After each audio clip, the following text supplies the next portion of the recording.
Jordan Lunderville is a 21-year-old San Diego-based author, evangelist, and pastoral counselor, hoping to impact, educate, and provide holistic spiritual growth, resources for wholeness for those in crisis and confusion. I like that, Jordan. Jordan started out as a public school evangelist after feeling called to start an on-campus Bible study as a sophomore in high school. This eventually led him completing a certificate of campus ministry program with Urban Youth Collaborative, the leading campus evangelism organization in San Diego. Jordan also holds a board certification in pastoral counseling from Living Fluent Counseling.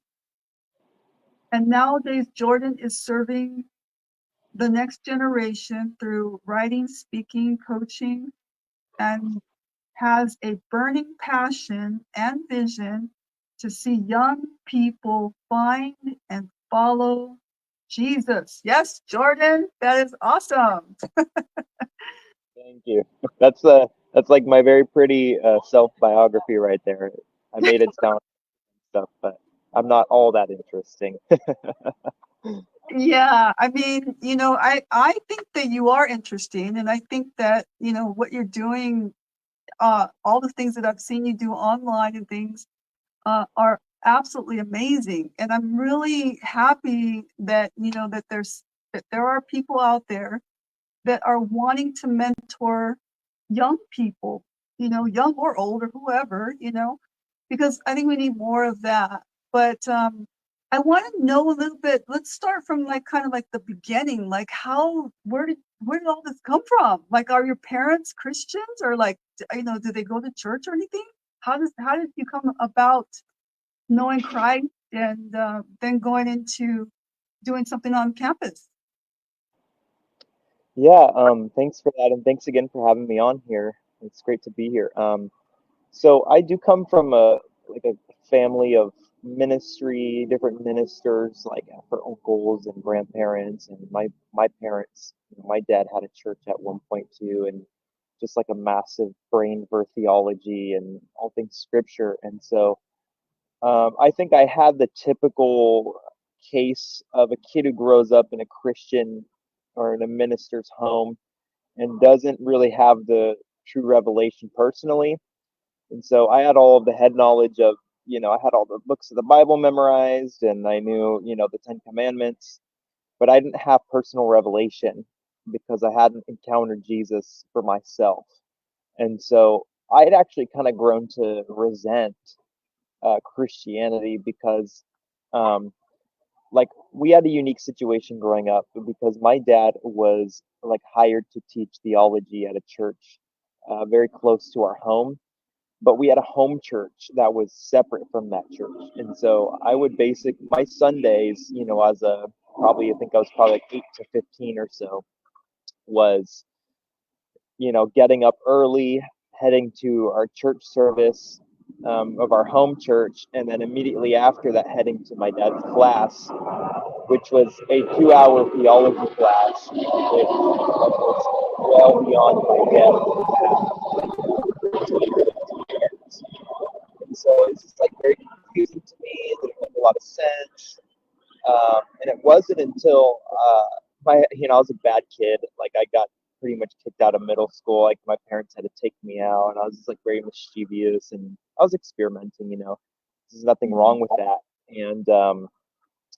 And so my parents sent me to Wisconsin, which is where my grandpa lives. My dad's dad lives in Wisconsin, and that was sort of Interesting. their Yeah.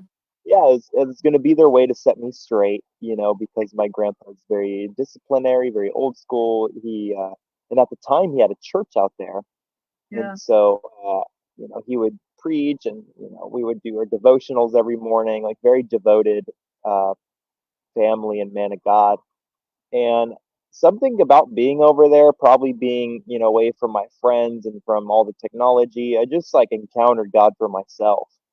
Yeah. And I got saved that summer, like I think it was July 17th, 2017 was the day I really like surrendered my life to Christ and had that personal revelation that I was so hungry for as a kid and never seemed to be able to find or maybe even want.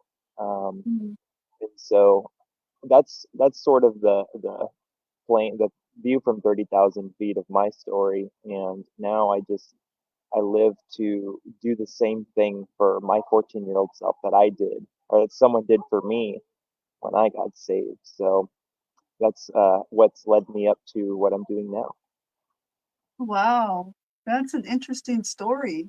That's a Mhm. lot. How did you feel when you went to Wisconsin? Was it culture change? Oh wow, well it's evidently it's very different. I was born in Los Angeles and I've lived in San Diego for probably 18, 19 years now. And so going over there at 14 was like a 180 from anything I'd ever been around. And I was warned about how different it is, but Yeah. and also considering the generational difference between my grandfather and I, nothing could have prepared me for that. And funnily enough, I go to Wisconsin pretty much every summer now as sort of tradition. And so what's cool now is like I went this last June and got to preach at my grandfather's church and share Wow. about my book there, share about my ministry there. And Yeah. so God's kind of like given our family some full circle moments by allowing me to do that with my grandfather. So that was like a huge reward and honor to do that. So I love the guy. I love both of my grandma, my grandpa, and all of our family out there are incredible people. And I miss them every time I'm not there. So Wow. That's so interesting. That is very, very interesting. So you had a lot of culture change, I'm sure, and that helps. Like that is what I did with my children. We moved from San Diego, where I'm born and raised, and they were born and raised here in San Diego, but we moved to England. oh wow. And yeah, and senior pastors of a church, the kids grew up there, went to school there. We have lifelong friends there and have two daughters that still live there. But they when they come back to America, like anywhere in America, but mostly San Diego, they have a hard time kind of having a good conversation because their ability to conversate is massive, right? Oh, And interesting. so they're talking about worldviews, they're talking about, things, the Queen or whatever, things, cultural things in England. And in San Diego, people are talking about, what is immediately in San Diego. Yeah.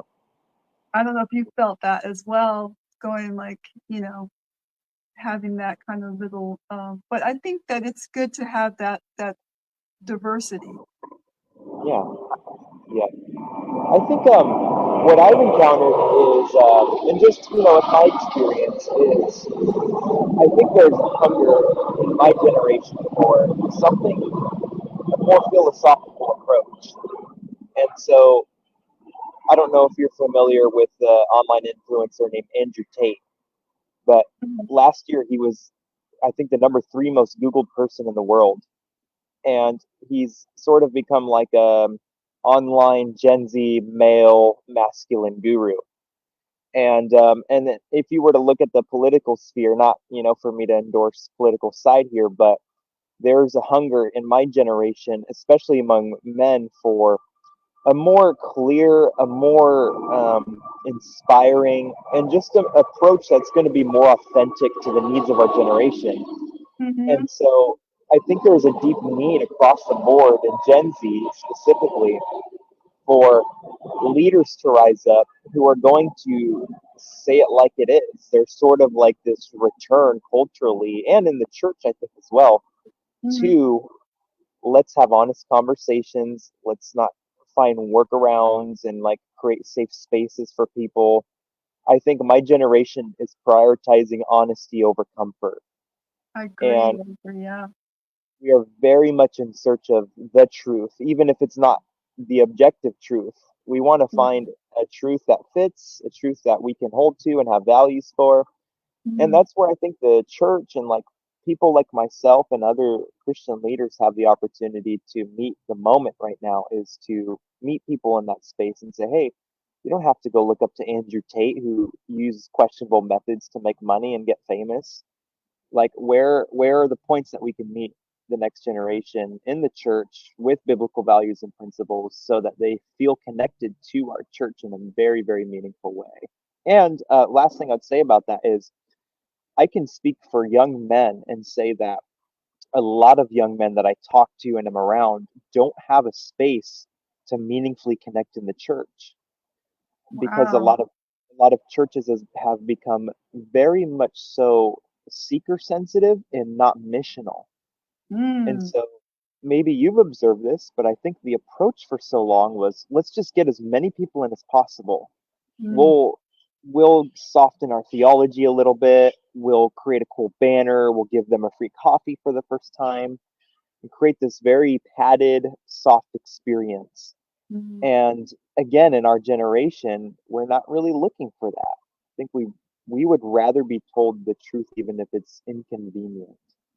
And so, what I encourage people with is, especially young men, is find a church, a ministry, a place where you can meaningfully plug in and your purpose is actually met, like with Mhm. encouragement and enthusiasm. You're encouraged to go and spread the gospel or pursue your career or get married, like whatever that goal is, we should be with it and not against it.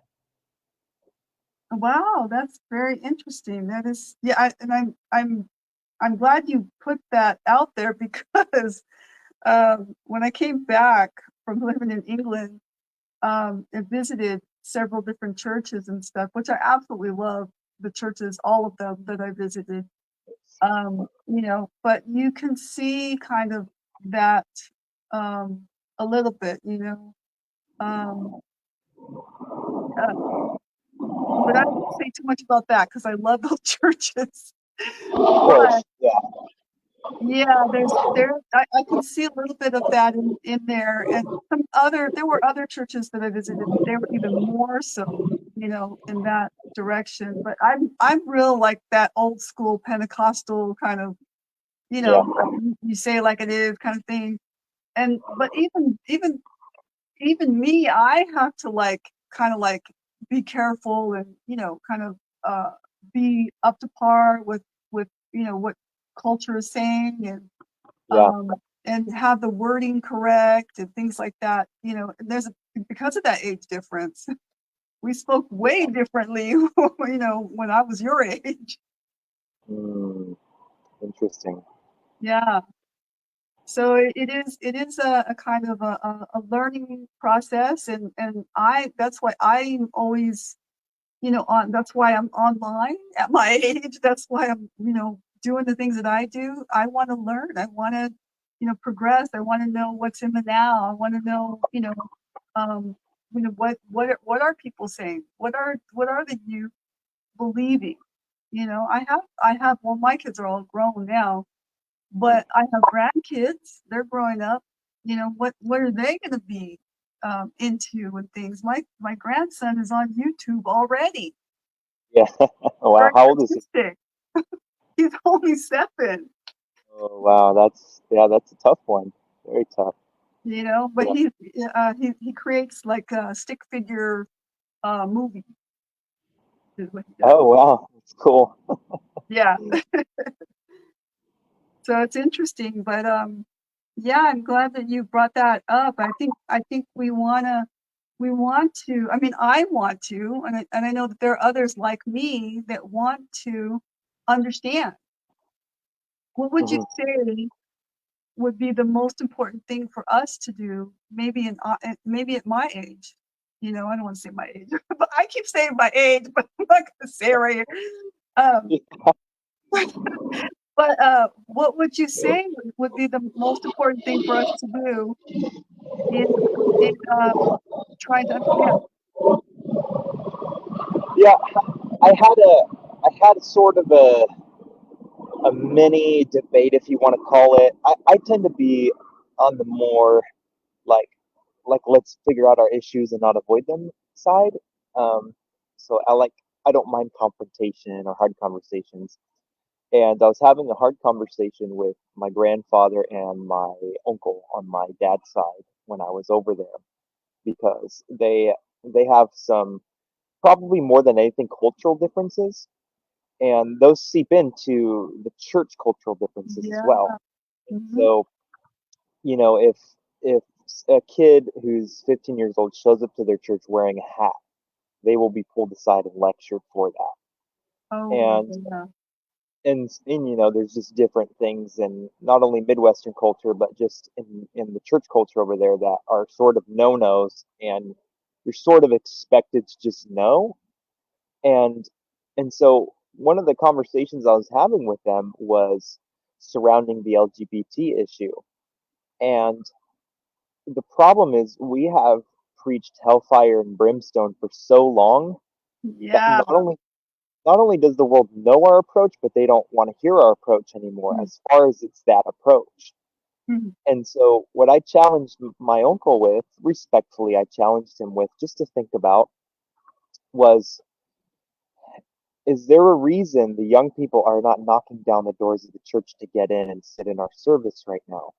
Yeah. And maybe it has to do with that exact approach, where we have taken a ultra authoritative, hammer-fisted approach, which basically is my way or the highway approach.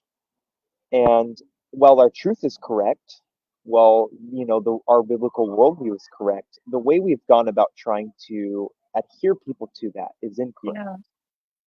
And so people will pastors catch heat all the time for trying to have conversations around this topic. But I think my ultimate consensus is what our generation is looking for more than anything is an approach that is truthful yet also open to debate and comprehension. And so I don't know if you're familiar, like with Charlie Kirk, for example, who shows up on college campuses and has debate with people about Mhm. religious and political issues. I think the reason that's so effective of a model in our generation is we don't want to be told this is what it is and either believe it or get out of the way. I Right. think we want our ideas to actually be challenged. We want to be able to come up against something, but also in a way that doesn't feel disrespectful or dishonoring towards us. Because when the model has always been, especially if a parent to a child and say, this is how we do it in our house, well, the kid's not going to end up doing that. They're probably going to end up doing the opposite of that as soon as they leave the house. Yeah. So I'm trying to encourage as many people as possible. Let's have real, healthy debate and conversation about the issues of our time and Yeah. about the Bible. So if I meet a kid who's 16 on a campus, I'm not going to attempt to convert him on the first conversation. What I will do is have a conversation, though, about what has led. So I work with kids on campuses who hold homosexual views or adhere to that sort of, sexuality. Mhm. And before I say anything about what I believe, I ask, what has led to you to hold that view? Mhm. Usually buried down in there is either a faulty worldview or even a religious trauma or a trauma from the home. Right. We've identified the hurt. And instead of trying to cut off, I like to say, instead of trying to cut people's fruit off, we need to cut the root off. So, what's that unhealed trauma, that unhealed root in you that's causing this behavior? And if we can Yeah. heal that, not only will we stop attacking people for what they feel and think about themselves, but Right. we'll actually get work done and helping them come to a biblical understanding of themselves. Yeah. I like that, Jordan. I really like that. That was well said. Yeah. I see. I'm not that. I'm that old school Pentecostal. But when I came into the church, I was coming from, my parents were old hippies. They were from the Mm, biker scene, and you know, my mom was she's part Native American. My dad's, the white Irish guy, bearded, it was crazy growing up. And but within the biker community, there are people that are homosexual. Like, there are ladies who are not, they act like men. Mhm. And so I was around that. I wasn't affected by it, but I wasn't uncomfortable. I was like, when I came into church, I was like, I want to bring my friend to church. Do you know what I mean? But then it became this craziness where um, people were afraid of this type of person. I could bring the biker person, but if it was the person who was in the homosexual community, then it changed. So it was like that, but and it was hard to navigate.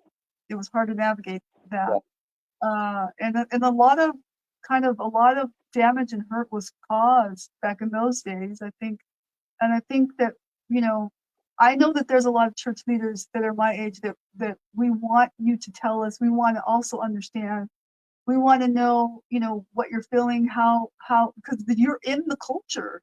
You go to school and you're dealing with this. You're young and you're dealing with this stuff. I feel like it's more like people come to you no matter where they come from. If they're really like non-Christian, they want to shock you first.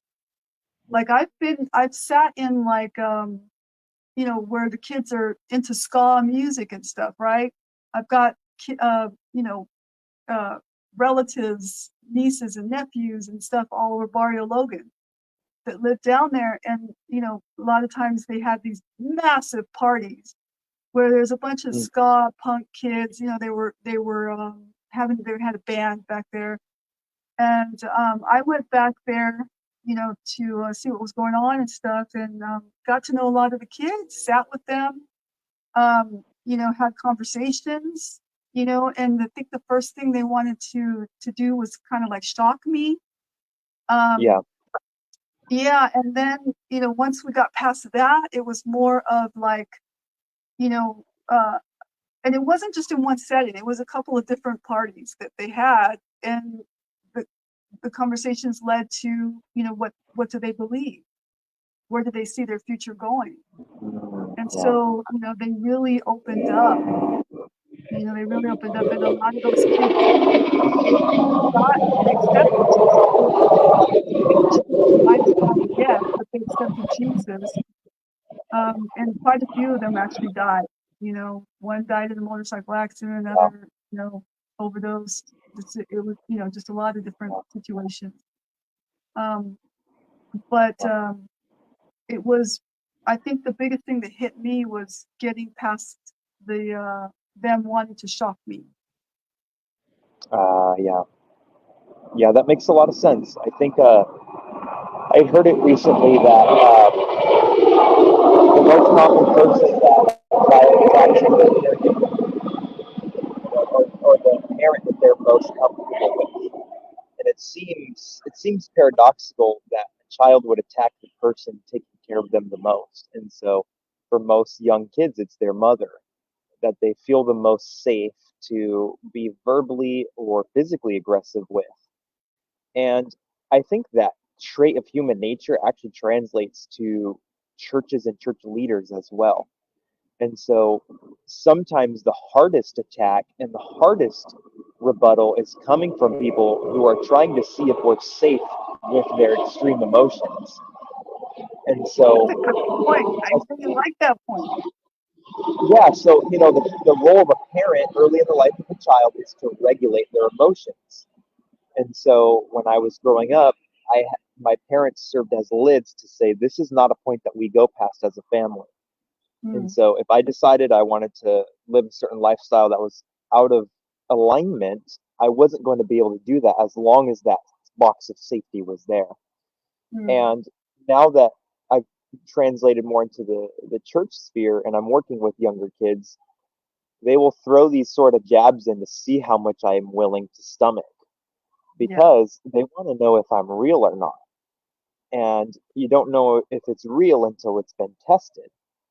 And so it's similar to, like, if you're going on a first date with someone, you're trying to test their limit. You're trying to see if there's somebody that you want to keep seeing. And so you'll Mm-hmm. throw something out there, or you'll share a little bit, or go vulnerable and see the response. And Mm-hmm. I saw this, I mean, like you had mentioned in my biography, I opened a Bible club. I was a sophomore in high school doing Bible studies with my peers, and the club grew to Yeah. be about 100 kids my senior year of high school.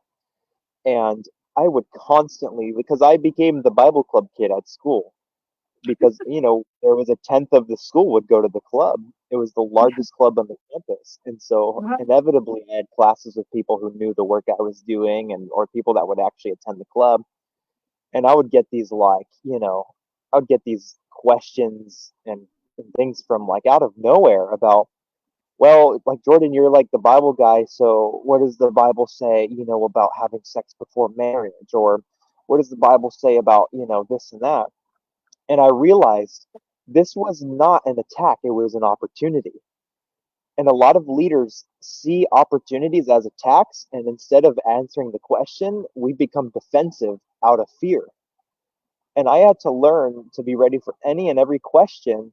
And oftentimes, these people were so hungry for truth that they were willing to test me in this way in order to see the kind of response. And like any good parent would do, I created a safe space for people to ask questions. And so there would be days during my Bible club meeting where I would say, everyone, there's no message today. I just want you to ask questions. We're going to break off into groups of 8, because I had a team of leaders who would help me. And so I just want you to ask questions. There's no right or wrong question, and there's no right or Yeah. wrong way to ask the question. And Yeah. so you were, mentioning, man, like, people love to test our beliefs and our worldview. I think to see if we're safe, number one, and to also see if we're legitimate people to share with and get advice from. Yeah. Yeah. That's a good point. I like that. Yeah. So good. So tell me a little bit about how you got into writing. You have two books? Is that what it is? Yeah, 2 books. Wow. And you're so young. Yeah, I wrote them both this year, so it's not like, I've been writing my whole life. It was, the way that happened was, last year, I did about 30 speaking engagements, and that Uh-huh. was youth groups, that was Sunday services. I spoke at a dance event one time spontaneously, like, across the board. I was speaking at all these places, all these people. And at the end of 2023, I had to ask myself, who actually remembers what I said? Out of all of those thousands of people that I spoke to, who is Mm, still sitting down on Tuesday night reimagining my sermon points from last August? And the reality is that number is very low, because I don't remember the sermon I heard 3 months ago unless it was mm, so life changing and impactful that it marked me for life. I'm not going to remember that message. mm, But because the message of the gospel is so important and so valuable, I started thinking of what's a way that I can come up with a platform and a medium to share with people that they're not going to forget in a day. And that birthed the idea of my first book. And so my first book, and I would say my most recent book that I just released, is really a long, long sermon. And so it's every time I go into the writing process, I ask myself, if I was standing before 100 students right now, what do I need them to know? And that's always the foundation from which I write and format all of my books. And so I love writing. It's always been a thought of mine to write a book, and 2023 was the year I decided that I would remove my excuses and just go for it. And so it hasn't been perfect. I've made plenty of mistakes along the way, but mhm. God's reaching people through those platforms, and it's an honor to be able to do that for people. Wow, that's amazing. I just cannot even, wow, that's great. Um, Sometimes in life, we go through things, things happen, we have disappointments and things like that. But here's a question that I wanted to ask you. And now that you have you have a platform, you speak, you have a ministry. What would you have liked to have been done or said in your journey throughout life? You mean like what would I have done differently, or what would I have maybe changed? Is that the Yeah, question? what would you have liked others to have done in your journey, Oh, I see. going through life and stuff? What would you have liked to see? Yeah, I think. Oh, that's a great question. I would, if I could do it all different, and if I could have seen more out of different people or different things on this journey, I would have liked to have seen more more of an open approach to discipleship. And I'll explain what that means. So I kind of had this crisis where everybody everybody wanted me to be a youth pastor. That was the goal. That was the pinnacle. If I was a 20-something-year-old Christian leader, I was going to be a youth pastor at a church. And what I started to run into was that every time I would try to shrink my calling to that box, I would always feel uncomfortable and frustrated and limited in my ability to reach people. Mm-hmm, And because some of the people in my life that had mentored me up to that point, mm-hmm, I don't know, had the foresight to see the impact of digital ministry and of evangelistic ministry in this day and mm-hmm, age that we're living in. And so I applaud and appreciate their support of me, and they were doing and pointing me to the best direction that they knew. mm-hmm, But what I would have liked to have really embraced earlier on was my individual unique calling, the way God made it for Jordan to do, not for the cool youth pastor down the street, not for, my best buddy in ministry. Like, I wish I would have embraced exactly what I'm doing earlier, because I think I lived years of my early and my starting years just in constant, like, oh, well, mm-hmm, what are they doing? What's the right thing for me to do at this age? And mm-hmm, I wasn't asking the question, what is God asking Jordan to do right now? And so mm-hmm. no time with God is wasted, but I do think that I spent unnecessary time, like, running up against a brick wall that wasn't going anywhere. And sometimes we call it faith. It's like God's going to knock this wall down. And so we keep running into it and bashing our head up, right? And Yeah, God's actually put a door directly next to that wall, and He's trying to get us to see the door. But yeah, yeah, we're so narrowed in on what we want that we yeah, end up like getting a concussion and having to go to bed rest and yeah, delaying what we're supposed to do, which is walk through that door that has our name written on it. And on the yeah. other side of that door for me has just been nothing but blessing and promotion, because this is the path God has me on. And I wouldn't be blessed if I was trying to live someone else's calling. And so that's what I encourage people now through the JLM coaching program. I coach kids 12 through 18. And one of my biggest encouragements is, if God made you a square peg, stop trying to fit in a round hole. You are uniquely designed, equipped, called, and purposed for this time Mm-hmm. and place to be who you are called to be, not who someone else told you you're supposed to be. And so I don't, I like to say this, and this sounds really cool, but I think it's true. I stopped trying to fit molds and I started creating molds. So I stopped trying to fit what I think was going to work for me, and I started Mm-hmm. creating a life and a ministry that was going to best serve my life and the needs of people around me. That's awesome. That's awesome. You already answered my second question. How would Oh, you have cool. done I mean, things differently? about it. And you shared that Yeah, already, okay. how you would do things differently. And then, Yeah. the other question was, what is it that Jordan wants to accomplish? What is it that Uh, Jordan wants to accomplish? I think if I can model to my generation that living a fulfilled Christian life is possible, I don't even think another book or another sermon or any of those other things is going to add to the lasting legacy and impact that I want to leave. I think if I can model to people that it's possible to be successful. I have a mentor. I'll say this.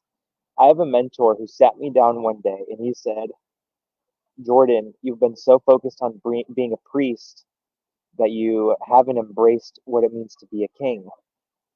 He said, "God has called all of us to be priests and kings, or priests and queens. And the idea is that I would thrive both in the marketplace, in the Mm, world, and in my calling as a minister. And that those two things don't have to be exclusive to one another." And so you and I are both very well familiar with the broke pastor complex. mm, Pastors believe that they are just supposed to suffer and be poor for the sake of the kingdom and not ever mhm, supposed to flourish and thrive and have influence in this world. And we don't live in a generation where there's actual kings, but we mhm. do live in a generation where God's given influence to leaders. And that Yeah. influence is not just for the kingdom to come, although that's important. That influence spans to this age that God has put us in here on earth in our 80 years that we have here. And Mhm. so my life, I feel, will be most fulfilled and I will leave a lasting legacy if I can show and model to people what it means to be a king and a priest. And so I don't live this life on earth with my head down. Like Jesus said, the prayer, the Lord's prayer is, "Let it be on earth as it is in heaven." So that dominion that's waiting for us in heaven can also exist here now on earth. So I can manifest the miraculous power of the kingdom here on earth. Yeah. The kingdom of heaven, the street, our I like to say our jewelry is God's pavement. The things we save up for years, the gold chain we wear on our neck, that's God's pavement. His streets are lined with that stuff. And I Yeah. actually think it's God's desire that believers and leaders would actually begin to manifest the kingdom here on earth. So, what good is it if I am going to heaven, but I live like hell right now? So, I truly believe my life's mission, my impact, my mark, so to speak, is going to be that I lived a life that even an unbeliever can look at and say, that person lived a worthy, fulfilling life, accomplished big things, and did something and made an impact on the years that I had here. That is very good. That is very good. So Jordan, in kind of um, winding down and starting to end our chat, what is one thing or two things that you want to say to anyone listening out there that maybe is questioning, maybe going through it? Um, what would you want to leave them with? What do you want to say? Yeah, I had this revelation a while ago in sort of just like a season of suffering that I was going through personally, um, where essentially what I had learned about God up to that point wasn't translating to my experience. So I wasn't able to use all the scripture and theology I had learned to actually help me in my life. And to somebody who's questioning, the first thing I would say is there is no question that is outside of validity and reason to the Lord. Like whatever question you might have about why God's put you in the season you're in or the struggle you're going through, God's intentionally allowed, not maybe caused, but allowed for that to happen for a specific reason that doesn't always make sense in the moment. And so my own journey with grief has led me to realize and value that the things that I once thought were so important were not that important. And Yeah. it strengthened my relationship with God when I went through seasons of loss. And so people like to talk about the book of Job all the time. And I think the whole premise of the book of Job is not that, Job got restored at the very end of everything. God had to allow everything to be taken away, his family, his livestock, his home, all of these things, his personal health. Mm. And I think the real restoration of the story of Job is not the material, but it's the spiritual. And it's that God sometimes allows us to be in seasons of grief and loss because he's trying to restore spiritual strength onto us. And sometimes it's only in the lack of physical blessing that we get to that point of willingness and surrender. And so my encouragement to somebody who's in a crisis of faith, or you're on the edge, or maybe you're looking for a way out of everything or of life, man, Yeah, God has not forgotten or abandoned his child. And he mm, loves you just as much as he did when you were in that good season. And yeah, a bad or negative season is not a punishment for bad behavior. It's actually something that he's allowed into our life to strengthen us and help us to be more like Jesus in the long run. And so my encouragement is the encouragement of Paul is to suffer well. Suffer well means I'm going to suffer with purpose in mind. This is making me more like Christ. This is building up my heavenly reward. This is making me stronger than I was. That would be my encouragement to someone dealing with grief or loss or pain or misunderstanding. I accept that. That's great. Thank you so much. Jordan, thank you for being here on the Heart of the City, San Diego, and the Glory Madrona podcast. Oh And man, Jordan, thank you. go ahead, say that again. I just said thank you for having me. It's an honor to be on here, and I, like you had mentioned, I had just bumped into you online one day, and here we are. So really excited that I got to do this. Yeah, I'm great. I'm